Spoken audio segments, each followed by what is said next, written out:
Start. 4 बोबड्या मुली. एका गावात एक ब्राह्मण राहत होता. त्याची 4 मुलगी होती.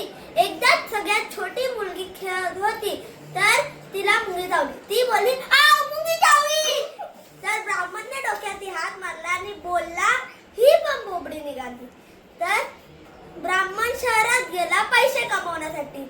पैसे कमवून आला आणि बोलला, "तुम्हाला मुलगे भेटायला येणार तर तुम्ही जेवण बनवा आणि त्यांना वाढा, काय बोलू नका." तर मुलगे आले आणि मुलींना सांगितलेलं.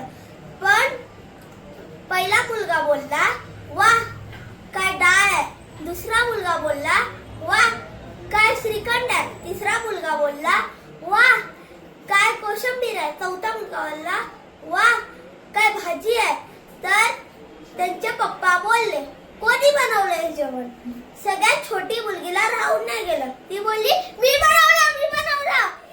मग दुसरी मुलगी बोलली, "अरे तू का बोलली? पप्पाने बोलले बोलायचं नाही."